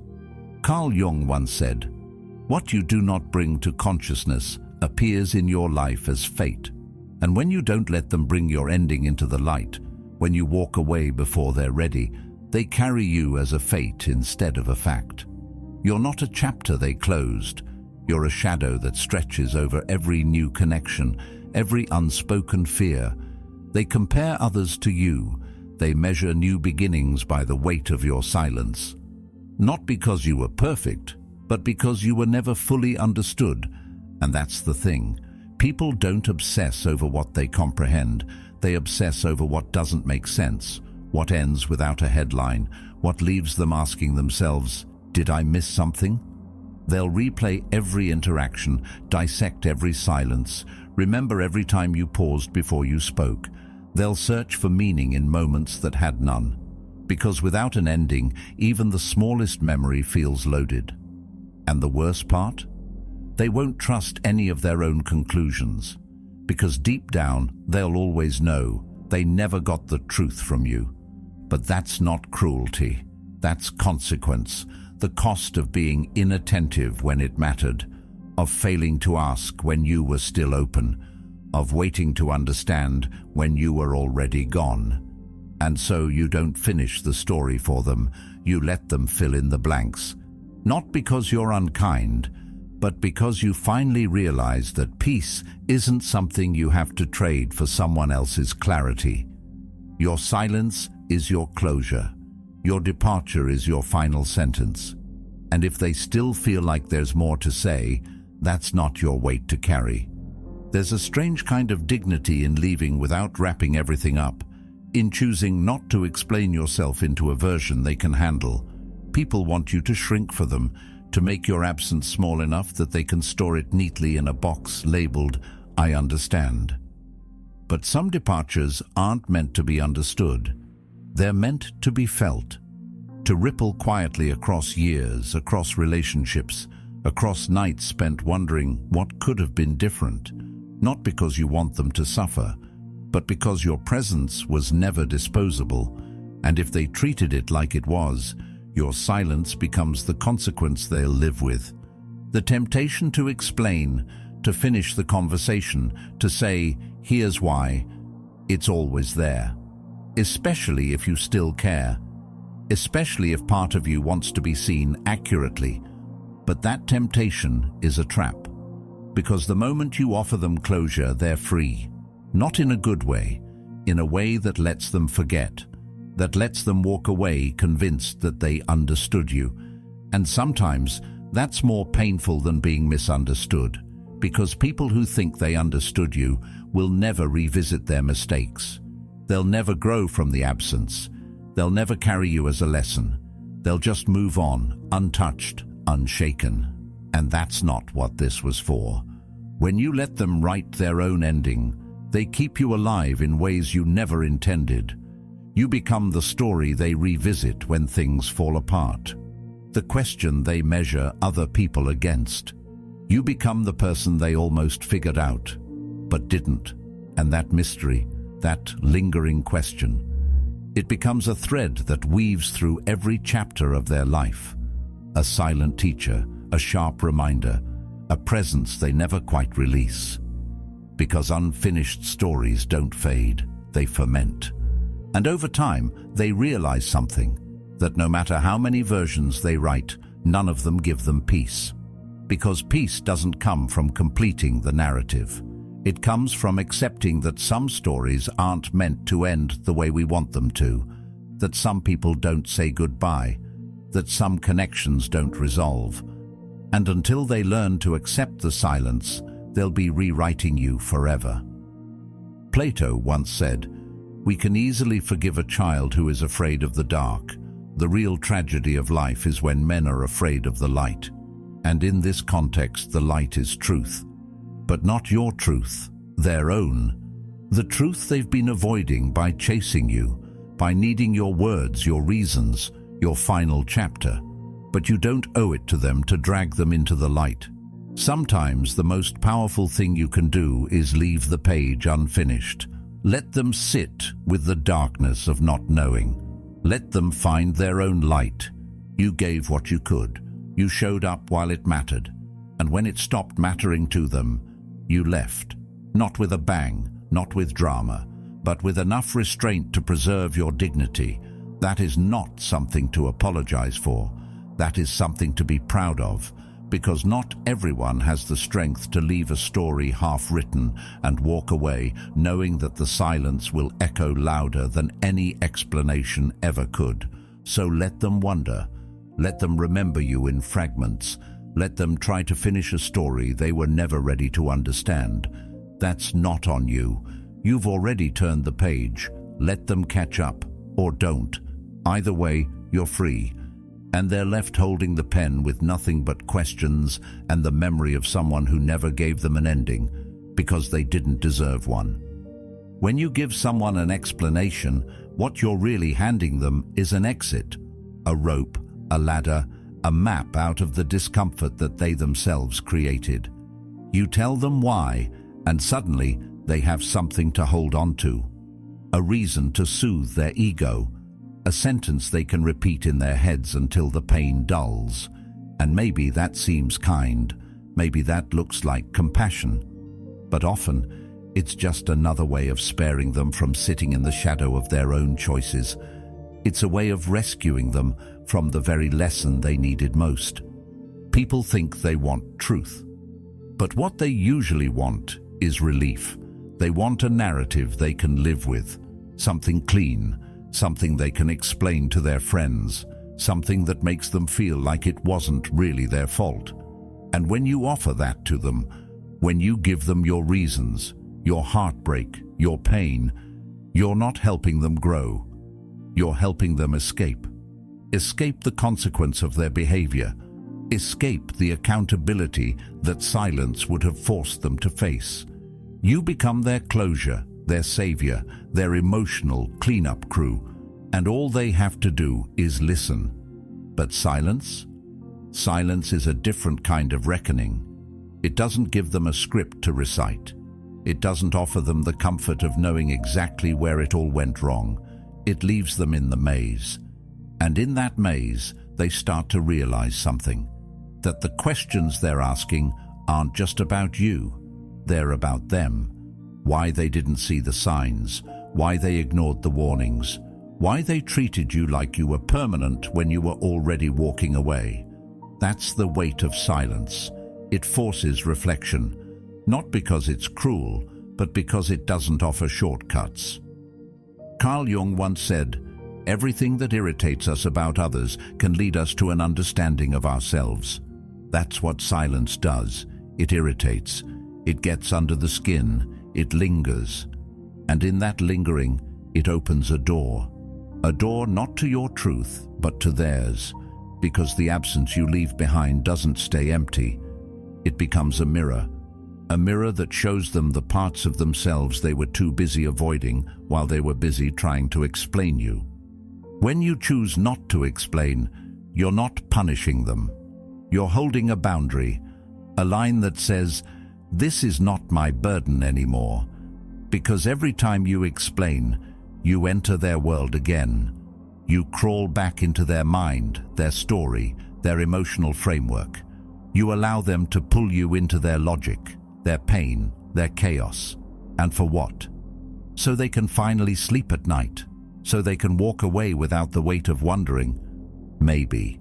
But maybe that wondering is exactly what they need. Letting someone stay in confusion is not the same as abandoning them.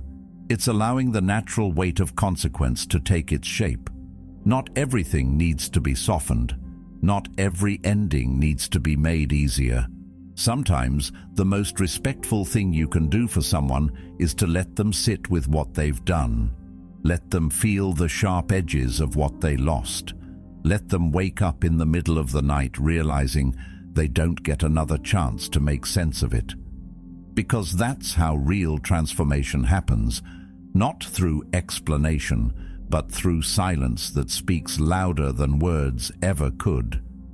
We live in a world obsessed with closure. Every book, every movie, every relationship is supposed to end with clarity, with clean lines, with mutual understanding. But life rarely works that way. And the more we chase those endings, the more we rob ourselves of growth. Because not knowing, sitting in the discomfort of ambiguity, is one of the few things that actually makes us pause and reevaluate. It forces us to stop blaming others.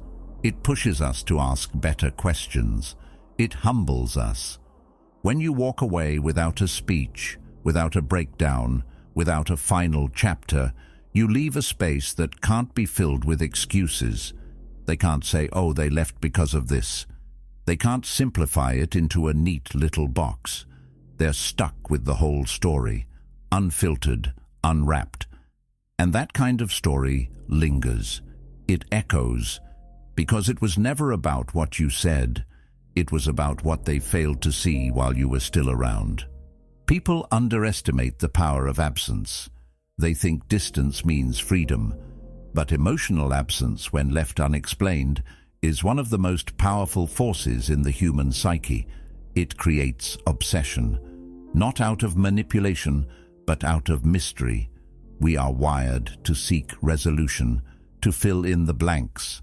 And when there are too many blanks, we start to replay, to overanalyze, to obsess. And in doing so, we carry the presence of the person who left with us into every room we walk into. Not because they haunt us, but because they were never fully understood. You may think that offering an explanation will help you move on, that if you just tell them the truth, you'll be free. But the truth is, you're not responsible for how they carry your absence. You're not responsible for how they choose to interpret the silence. Your job is to protect your peace, to hold your boundaries, to honor the part of you that doesn't want to be dragged back into a story that already ended. And if your silence hurts them, then maybe it's the first time they've felt the weight of something real. Let them feel it. Let them sit in the questions. Let them remember you, not through the clarity of your words, but through the presence of your restraint. That's not cold. That's disciplined. That's not punishment. That's power. The kind of power that doesn't need to be proven. The kind that doesn't need to shout to be heard. The kind that speaks through absence more than any carefully constructed goodbye ever could.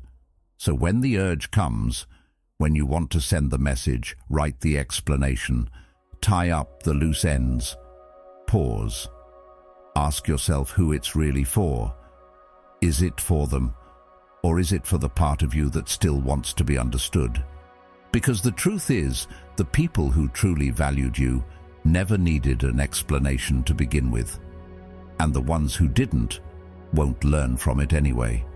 Your silence is not a weapon, it's a filter. It separates those who were ready to grow from those who just wanted to be pacified.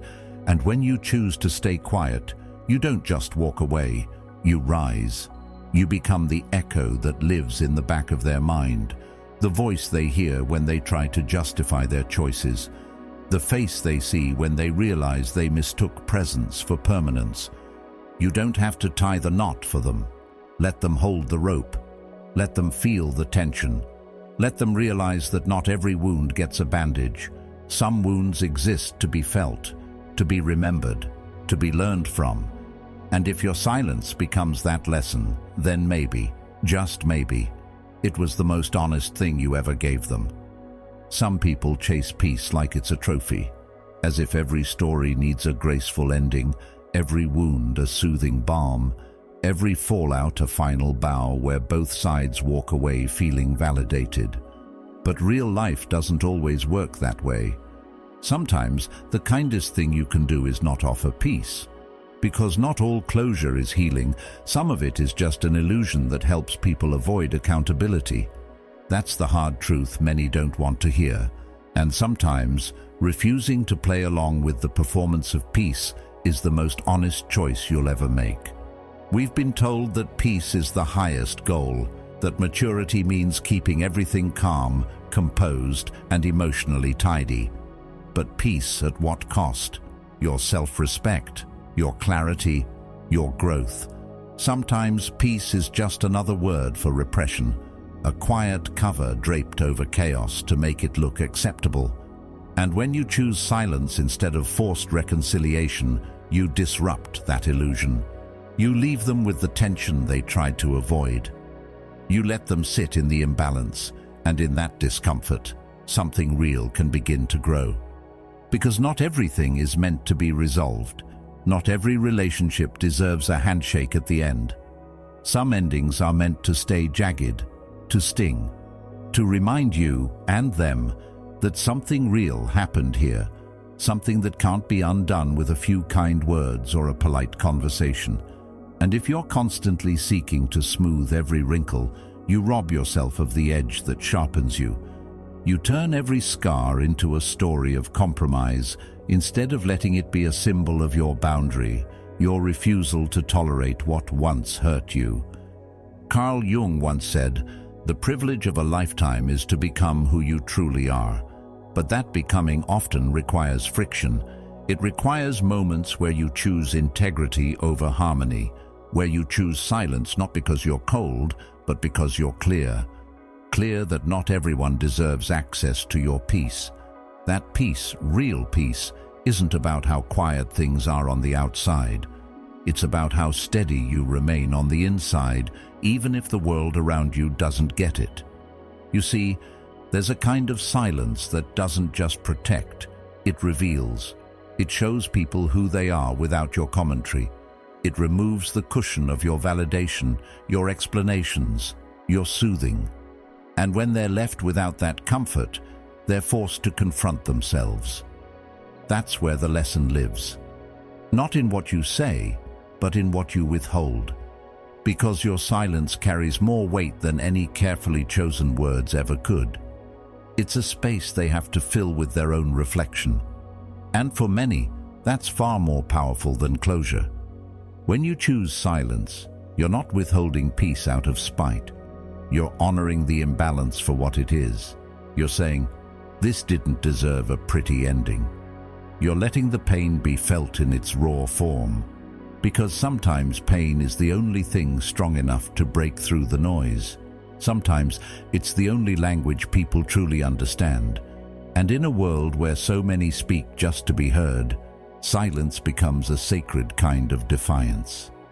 There's a tendency to rush toward emotional neatness, to wrap everything up with a bow and call it forgiveness. But forgiveness doesn't always mean conversation. Sometimes it means walking away with your head high and your mouth closed. It means knowing you don't owe them understanding just because they finally want it. Because if peace is only offered after your silence, maybe it's not peace they're seeking. Maybe it's relief from guilt, from confusion, from themselves. And yet this isn't about being unkind. It's about recognizing that not all connections are meant to be repaired. Some are meant to break you open, to teach you what you no longer accept, to expose the cracks in your own foundation so you can rebuild. That's why silence is so hard. It doesn't give you the illusion of closure. It gives you the reality of what's left behind. It shows you what still hurts, what still echoes, what still needs healing. And that awareness, that's where real transformation begins. Seneca once wrote, "Fire tests gold, suffering tests brave men." Peace doesn't test anyone.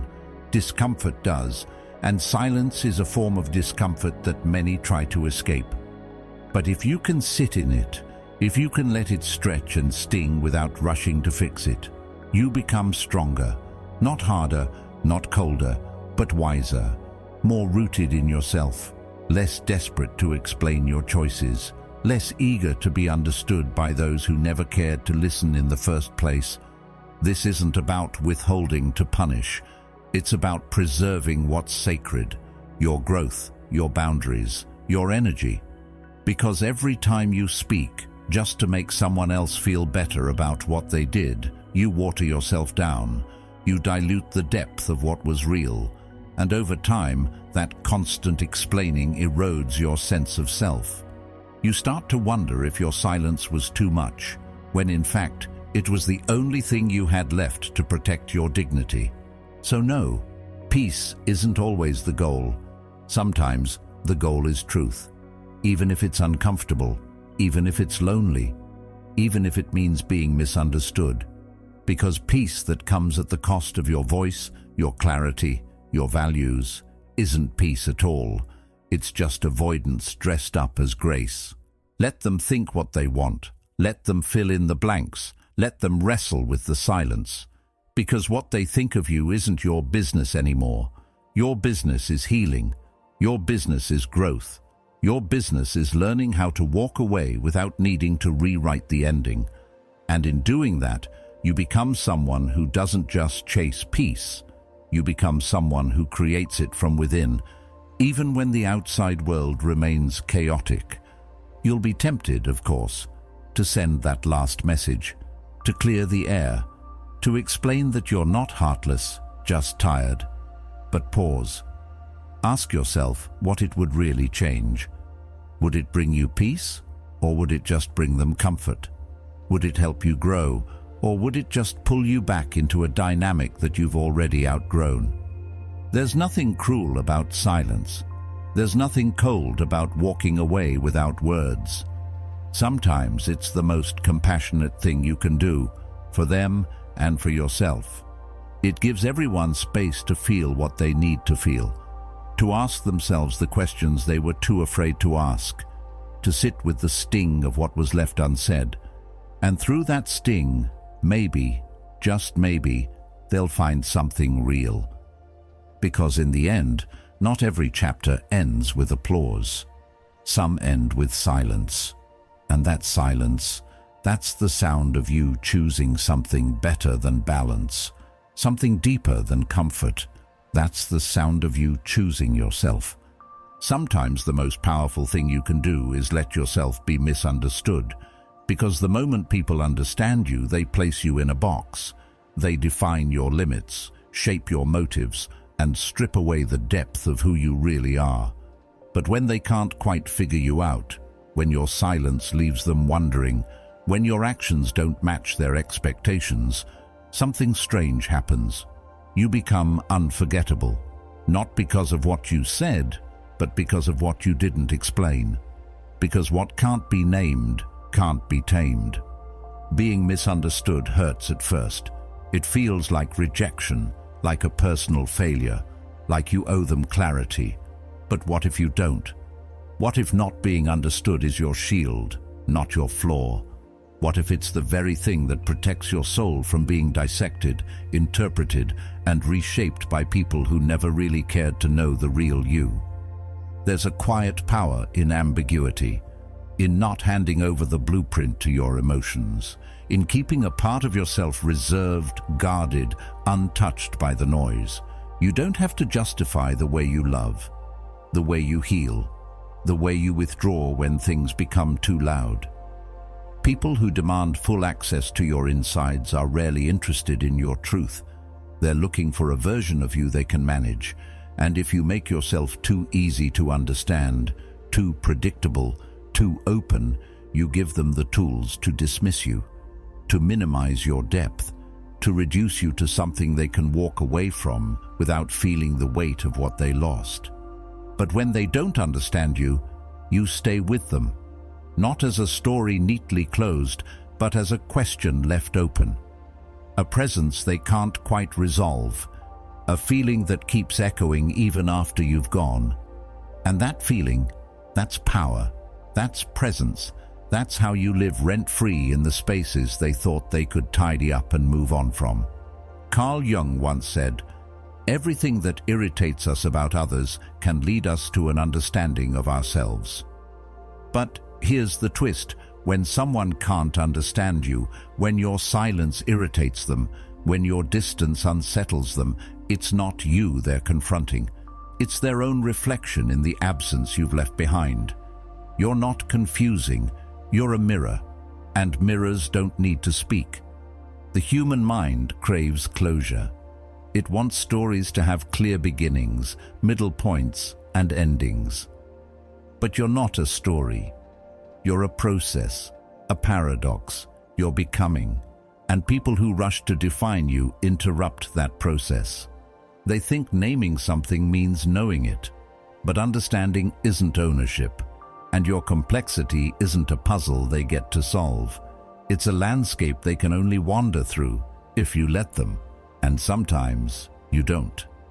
There's a silent strength in walking away without a final word, in choosing not to correct the narrative they've written in their heads. Let them write it. Let them get it wrong. because that error they carry is its own kind of justice, and in time it will weigh more than your words ever could. When you don't chase being understood, you conserve your energy for what truly matters, becoming who you were meant to be, not who they assumed you were. The more someone knows about you, the easier it is for them to distort it, to retell it, to weaponize it when they feel wounded. But if they never fully understood you in the first place, they have nothing solid to throw back at you, only guesses, only theories, and every theory they form about you tells more about them than it does about you. When you give someone the gift of understanding, make sure they've earned it. Make sure they'll hold it with care, because being known is sacred, and not everyone is ready to carry the truth of your spirit without dropping it, without reshaping it into something more convenient, more comfortable, more familiar. Familiarity is not the goal. Truth is. And truth doesn't always need to be explained to be felt. Epictetus reminded us, if you want to improve, be content to be thought foolish and stupid. Sometimes being misunderstood is a consequence of growth, of choosing a path that others don't recognize yet, of choosing silence when chaos calls, of leaving when you've already given enough. It's not that you're unclear, it's that they're unwilling to meet you where your clarity resides, and that's not your burden to carry. Let them wonder why you stopped responding, why you walked away without explanation, why you didn't defend yourself. Let them sit with the discomfort of not knowing, because in that silence, something deeper than understanding begins to grow. A curiosity, a reverence, a realization that maybe, just maybe, they were never meant to figure you out. They were meant to feel your absence and reflect on what it meant. The need to be understood is deeply human, but the ability to let go of that need, that's divine. That's Stoic. That's how you rise above the noise and become untouchable, not because you're better, but because you're focused, because you've decided that your peace is more valuable than their approval, that your depth is not a gift for the ungrateful, that your silence is not emptiness, it's intentional space. There's a quiet rebellion in refusing to explain yourself, in choosing stillness when the world expects noise, in leaving questions unanswered, not out of cruelty, but out of discipline, because you don't need them to understand your boundaries to respect them. You don't need them to get your reasons to validate your choices. You need only to honor your path, even if no one else walks it with you. You will be called distant, cold, arrogant. You will be labeled with names that don't fit because people are scared of what they can't define. Let them speak. Their labels don't touch you. They echo in the space between who you are and who they imagine you to be.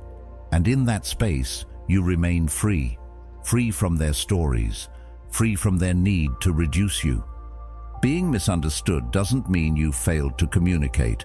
It often means you refused to perform, that you held your truth in silence and let it speak without a script, that you allowed your presence to do the talking. And presence doesn't always come with subtitles. Sometimes it just lingers, quiet, intense, unresolved, and that's more powerful than anything they expected you to say. So stay unreadable, not because you're hiding, but because you've realized you don't need to be known to be powerful. You don't need to be explained to be felt, and you don't need to be understood to be free. Let the mystery remain. Let the silence echo. Let your absence say what words never could. Because in a world addicted to noise and explanation, your silence becomes sacred. It becomes legend. It becomes the reason they can't stop thinking about you. Not because you said something profound, but because you didn't say anything at all. Most people think that the end of a relationship, the final chapter, is written with words. A goodbye, a confession, a moment of closure. But those who've lived long enough and lost deeply enough know the truth. It's not the goodbye that echoes, it's the silence that lingers. Words can be rationalized, argued, replayed, even forgiven. Silence, though, it doesn't resolve. It doesn't explain. It doesn't hold your hand as you walk away. It just vanishes. And in that absence, something haunting is left behind. When someone says goodbye, there's at least a line drawn in the sand. There's a label slapped on the ending. Breakup, falling out, separation. Something concrete. Something that the mind can cling to, analyze, dissect. But silence? Silence leaves the pages blank. It leaves them staring into an unfinished sentence. A door that closed without sound. A final chapter they never got to read. And the mind doesn't know what to do with that. So it loops, it circles, it searches, and while they're searching for why, they find you. Again, not in the physical sense, but in the memory, in the questions, in the could-have-beens, in the 1,000 quiet moments they replay, trying to spot the sign they missed. You become not just someone they lost, but something unresolved. And unresolved things tend to grow inside the mind. They become larger than life, taking on weight they never had when you were actually there. It's easy to move on from someone who gave you an answer. It's harder to forget someone who disappeared mid-sentence, because in that stillness, you left them alone. Alone not just with the absence of your presence, but with the reflection of their actions. Silence doesn't accuse. It reflects. It creates a mirror they can't escape. And in that mirror, they see not only what they lost, but why. And perhaps worse, how little they understood you at all. Seneca once said, "Light griefs are loquacious, but the great are dumb." That's the essence of it. Real grief doesn't always shout. It doesn't demand to be heard. It hums in the background of daily life, in quiet thoughts and what-if glances. Your silence becomes that hum, subtle, persistent, inescapable. It doesn't fade with time. It deepens, because every time they think they've let go, the silence whispers that they never held you completely in the first place. This kind of silence doesn't need to be cruel to be powerful. It doesn't come from bitterness. It comes from clarity. From knowing that the most powerful thing you can sometimes do is say nothing, not out of spite, but out of self-respect, because your energy doesn't need to be spent teaching someone the value of what they weren't ready to hold. And over time, something shifts. At first, they might resent the silence. They'll call it avoidance, immaturity, coldness. But that's just the ego protecting itself from the sting of being left without a script to follow. As time passes, the noise quiets, and what's left behind is the truth. That silence is not emptiness. It's full of everything that was left unsaid, everything that was misunderstood, and everything they now wish they could ask but no longer have access to. You see, goodbyes often come with answers. They're packaged in reasons, closure, final moments. But silence, it leaves them responsible for writing the ending themselves. And most people aren't ready for that kind of authorship. They want you to explain it to them, to validate their version, to tie it up neatly so they can place it in the past. But you don't owe them that, not if their presence didn't honor your truth when it mattered. Not if their understanding now is only a pursuit of comfort, not growth. When you give someone a proper goodbye, you release them. But when you leave them with silence, you give them something else entirely. You give them the space to confront their own role in your disappearance. And that's far more powerful than any spoken explanation. It's the difference between helping them move on and making them look inward. People underestimate how loud silence can be. They think if nothing is said, nothing is felt. But the human mind hates empty spaces. It will fill silence with meaning, memory, and often regret. And when that silence is intentional, when it comes not from weakness but from strength, it creates a different kind of impact. It becomes symbolic, a sign that something deeper was lost than just a relationship a sense of understanding, a connection that can no longer be defined. So you don't need to slam doors. You don't need to send paragraphs or compose a perfect final message. You don't need to break it down or tie it up. You only need to step back and stay quiet. Let them notice the absence. Let them sit in it. Let them wonder, unravel, guess. Let the silence stretch far enough that they begin to realize they were never listening to you in the first place. They were listening to the version of you they created in their own minds. That version can't survive the silence, because silence strips away fantasy. It doesn't reinforce their illusions. It disrupts them. And that disruption is the beginning of truth. A truth they might never admit out loud, but one they will feel every time your name crosses their thoughts. Goodbyes may offer peace, but silence offers transformation.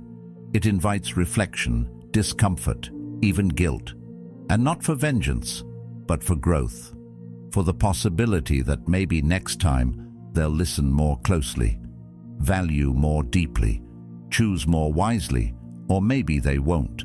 Maybe they'll move through life haunted by something they never understood but never forgot. And that's okay too. You were never responsible for their understanding. You were only responsible for your integrity, for preserving your peace, for honoring your truth even when it didn't fit their narrative. That's what silence does. It protects your spirit from being dissected, debated, and diluted. It says, I don't need to be remembered clearly, I just need to be remembered honestly. And sometimes honesty only speaks when the noise stops. So when you feel tempted to explain, pause. When you want to say one last thing, breathe. When they demand clarity, give them space instead. Because if they truly valued what they lost, they'll feel it in the silence. And if they didn't, no explanation would have ever changed that. In the end, what stays with people isn't what you said. It's what they felt and never got to resolve.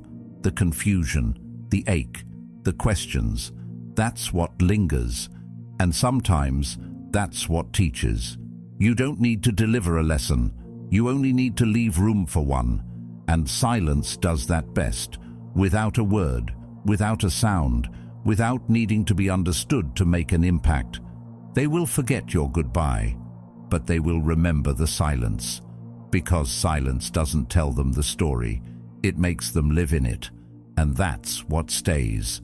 Long after the moment has passed, long after you're gone. Sometimes the strongest thing you can do is say nothing at all. Not because you're cold, not because you're heartless, but because silence can carry more truth than words ever will. A Stoic doesn't react for applause. They don't perform for closure. They don't explain themselves just to be understood. And in a world that constantly demands explanations, where every exit must come with a reason, a justification, a detailed emotional report, the Stoic path is to walk away without burning energy on what no longer aligns with the truth. Not because they don't care, but because they care too much about preserving peace over pleasing confusion. People often confuse silence with cruelty. But there's a difference between abandoning someone and refusing to abandon yourself for them. We are conditioned to think that closure is something we owe to others, like a final act of emotional generosity. But the truth is, closure isn't always honest. Sometimes, when you explain yourself, you're not really speaking from clarity. You're speaking from guilt, from pressure, from the fear of being misunderstood. And in doing so, you dilute your own experience. You shape your truth into something more digestible for someone else's comfort. That's not kindness. That's self-betrayal. And becoming who you are means you must sometimes choose the path of restraint, especially when emotion demands action. When your silence isn't a weapon, but a decision not to dishonor what you've learned. Because emotional detachment isn't about indifference, it's about mastery. It's choosing not to be dragged by every wave that rises inside of you. It's realizing that peace is not the absence of emotion, It's the refusal to be ruled by it. You see, emotions are real, but they're not always reliable.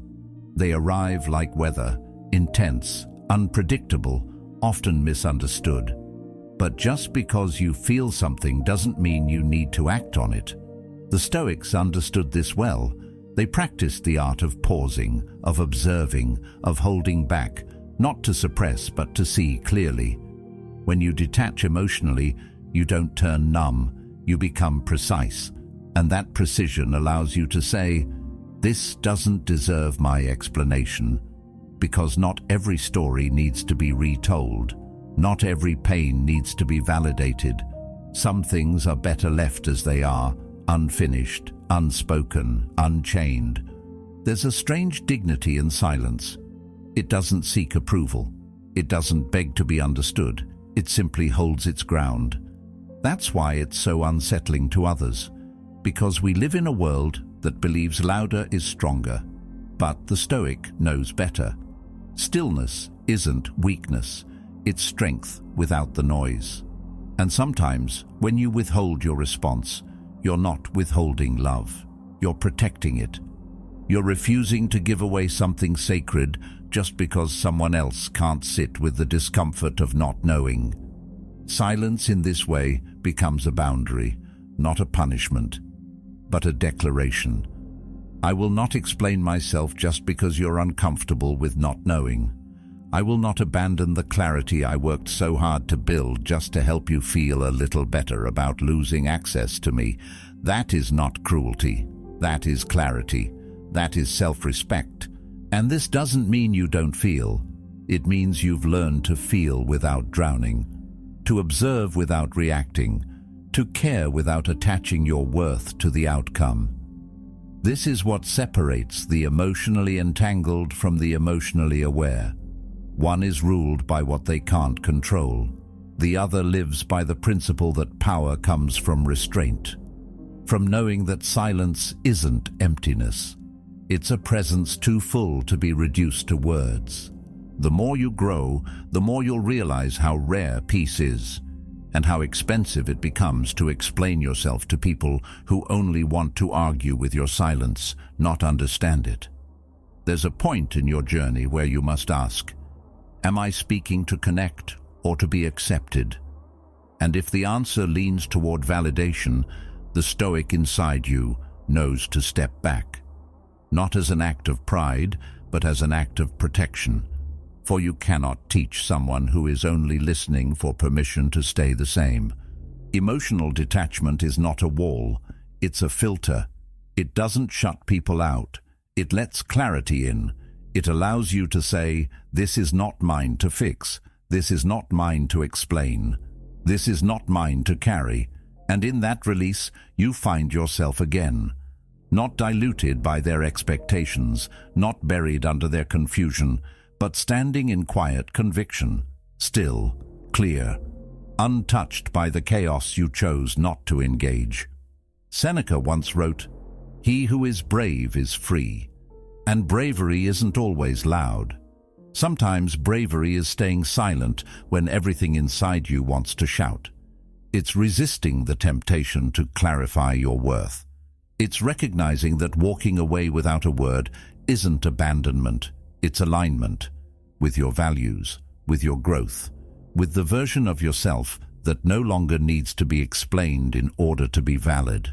You don't owe people your emotional availability just because they knock on your door with questions. You don't have to keep bleeding out your truth to those who only ever used it as a mirror for their denial. And you certainly don't have to break your own peace just to give someone else a sense of closure they should have created for themselves long ago. A Stoic sees this clearly. They understand that not all conflicts need to be resolved through dialogue. Some are resolved through distance, through silence, through letting go of the need to be understood. That's the secret. When you no longer need others to get it, you're free. Because their understanding isn't what heals you. Your own alignment is. So when someone tells you, just be honest with me, ask yourself, do they want the truth or do they want comfort? Because if it's the latter, then silence may be the most honest answer you can give, not out of malice, but out of mercy. Mercy for yourself, for your energy, for your right to evolve without dragging your past into every room you enter. There's a maturity in not reacting, in watching a storm pass without getting caught in it, in recognizing that sometimes your silence is the deepest form of wisdom you can offer, because it takes strength to speak, but it takes even more strength to know when not to. And when you stop explaining, you begin transforming. You move from needing to be heard to knowing you were whole all along. You stop convincing, you start conserving, and in that conservation of energy, you find a new kind of power. Not the kind that dominates, but the kind that endures. In the end, a Stoic doesn't walk away to hurt others. They walk away to preserve themselves. They understand that every unnecessary explanation is a thread tied to the past. And the more you untangle, the more you realize you were never obligated to stitch someone else's understanding of you together. You were only ever meant to walk forward, with or without applause, with or without closure. So let your silence be your clarity, let your stillness be your message, and let your peace speak louder than your explanations ever could. That is the Stoic way, and it's not about being distant, it's about being free. Some truths don't need to be spoken to be understood, and some endings are more powerful when left unfinished. If your silence protects your peace, let it echo louder than words ever could. Watch one of the videos on your screen to continue your journey, and thank you for being a part of Stoic Journal.